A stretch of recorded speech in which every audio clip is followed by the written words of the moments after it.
Welcome to the launching of our new book, The Eclectus Parrot. My name is Rob Marshall and lead author of this book together with Tale O'Brien. Tale is responsible for developing our unconventional methods for hand-rearing Eclectus parrots as companion birds, as well as developing the feeding regimes and daily routines for these birds in the home setting. There are 4 co-authors who have made significant contributions to the sections on natural history and aviculture. The main reason I wrote the book is that I've always had a passion about this incredible bird, both from its beauty but also because of its ability to use human language in context. And I can't get over how clever these birds are and also how perfectly suited they are as companion birds. So on to the launch of this book. As you can see, it's a big book. I'll just now flick through the book and just so you can get a feel of it and the depth of information in there. But it's written in a really easy way to read, although it's got a lot of dense information. It's very clear of what we see. But because of the extent of the information in this, it's really designed to be used as a reference book. So, for example, for someone who's having trouble with hand rearing or something like that, you'd go to the hand rearing section. An aviculturer who has an infertility problem, they'd go to the section on fertility. And for companion birds, I recommend that you start from the beginning of the companion bird section, read it like a novel, and read right through and continue reading into the section about diseases. So it may be a bit more technical, but if you can read that, you may get an overview of how complex the problems are that Eclectus parrots can sometimes, especially things like feather plucking behaviour and reproductive behavioural disorders. This is a really good section, the companion bird section. I'm very happy with this. Tale and I have worked hard to make sure that the information that we give here is very practical. It goes through the diet really, really well and explains in detail of how to prepare foods for the birds. And so I'm pretty sure that once you look at this book, owners of companion birds will be really, really excited about this book. Avian veterinarians as well will be really buoyed by the fact that in this book I'm describing those diseases that haven't really been explained fully in the veterinary context because they've been so complicated. We have identified the most notable diseases of Eclectus parrots that have been a real problem for avian vets to solve, and we've solved all of those problems and offer avian veterinarians means of treating these birds now, and hopefully they'll enjoy learning this and investigating these areas. But essentially, the back half of the book is directed at companion birds, and it will be really, really interesting and informative for the owners of this much loved bird. We are passionate about the Eclectus parrot.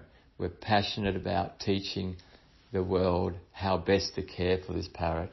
And we're also passionate about passing on our knowledge to avian veterinarians who can then give the very, very best care to this bird when they're presented to them. We might just look through this section a little bit just to give you an overview of how informative and comprehensive this section is. So we're looking at this page, the key elements of care divided into 3 parts: diet and feeding regime, living conditions and daily routine. Now, the thing that separates the Eclectus parrots from other parrots is its specialised stomach function. It has what's called an extended intermediate zone. This part of the stomach hasn't been previously described before until I gave a paper to the AAB. This part of the stomach was once described as a hernia of the stomach. So that's how complicated and different this stomach was from other parrot species. Now, in saying that, although the Eclectus parrot has a really extended intermediate zone of the stomach, other parrot species have extended intermediate zones of the stomach. And the reason they have this is because of the function of this part of the stomach. This stomach functions to accelerate or pre-digest fruit pulp. The reason we undertook such a detailed investigation into the microscopic architecture of not only the stomach of the Eclectus parrot, but many other bird species of varying wild diet type categories was to unravel the complex pathogenesis of gastrointestinal dysmotility, which is a previously undescribed though a common condition of Eclectus parrots and many other parrot species kept as companion birds. This is a really fantastic part of the book and one that I enjoyed writing because Tale was instrumental to formulating our strategy of care. It's a unique approach, and then we refined this. It's quite interesting because this strategy of care, which is directed towards the Eclectus parrot, is equally applicable to other parrot species. Often in the consulting room, when I'm explaining the care of other parrot species, I refer to the book, and most people will buy the book because they haven't ever seen such a comprehensive and interesting way of caring for pet birds. This book is a beauty. I think it's really good, and it's directed towards those with Eclectus parrots as companion birds, but also it's broadly useful for anyone who has a pet parrot. There's big sections on behaviour in this book, sections on training, sections on diet, and also sections on the life history of the bird, which is very interesting, especially its unique reproductive behaviour, which is called polygynandrous reproductive behaviour. This means that both the male and the female are promiscuous, which is very interesting. We see this in the home setting, where the male bird will enjoy sex with any member of the family, and the female bird will lay eggs at every opportunity. So it's a big book. It contains 26 chapters and 9 sections. It has 741 pages. It's taken me and Tale 22 years to write this book. It's been a long project because there were areas that I just didn't understand. I wanted to get everything just right. It also took a long time to find those people with the knowledge that I could ask to fine-tune the writing of the book, especially in the area of aviculture. So in aviculture, there's sections on identifying the different subspecies and species. Well, now we know that the Eclectus parrot genus is divided into 4 species, and each of these have some subspecies. The importance of that chapter on identification of subspecies is relevant to those who want to breed Eclectus parrots for conservation purposes. It's also, this reference point is also important to those in the field, especially those in Indonesia, where the wild bird trade is still active and birds are being confiscated by the police and border controls. And when these confiscated birds are found, it's important that they're rehabilitated and relocated on their correct island of origin. Dr. Stuart Metz, who's sadly passed away, was instrumental in developing his rehabilitation centre on Seram. Med Halawait is also involved in conservation efforts in Sumba. I've relied on these first-hand experiences of these people to give me the best knowledge that I can use to write this book. I think those who keep Eclectus as companion birds and avian veterinarians would also be extremely interested in sections 1, 2 and 3. Section 2 is our field research in the Australian Eclectus parrots, which we spend a lot of time up there looking at the wild diet and collecting foods and looking at their foraging behaviour and just sitting down and looking at these remarkable birds around their nest tree. This is a really good section to read. I think you'll find that really, really interesting. And then section 3 is what we recommend as the captive diet. It goes into the theory of nutrition and digestibility, and also has a chapter written by Graham MacDonald of how to cultivate rainforest fruits in the backyard, which I think would be really, really useful. These section 1, 2 and 3 will also be of great interest to those with companion birds and avian veterinarians. I think most owners of Eclectus parrots are concerned about the future of the wild birds, various subspecies and species in the wild. And section 4 describes what the survival threats and current wild status of these various subspecies is at the moment. In this section, we propose a conservation plan for the Australian Eclectus. Section 5 is really directed solely to aviculture, but there are some good sections in there for avian veterinarians. But also for those in the clinical setting, as there are many photos in this chapter of Genetic Foundation of Breeding Success that show what an Eclectus parrot in perfect health looks like, and the subtle physical indications of failing health and or chronic disease. Of great interest to all Eclectus owners is the sudden enlargement of the testes of male Eclectus during the mating phase of reproduction. Of clinical relevance, we use radiographs to confirm the presence of male hypersexual behaviour in companion birds. This common reproductive behavioural disorder of companion Eclectus, as well as many other species of companion parrots, is explained in detail in chapter 26. The basis of our understanding of this condition is our investigations into the wild breeding behaviour of Eclectus parrots, as well as the knowledge accumulated as to the origin of reproductive failures of aviculture. The final section of the book looks at the notable diseases of Eclectus parrots.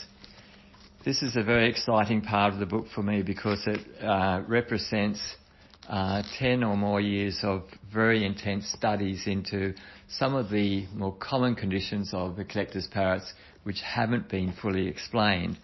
This section finally explains these diseases from a clinical viewpoint, but also allows the pet bird owner to get a greater understanding that the diseases that Eclectus parrots get are often multifactorial and therefore difficult to control. We'll be looking at the nutritional disorders, vitamin A deficiency, vitamin D deficiency and calcium problems.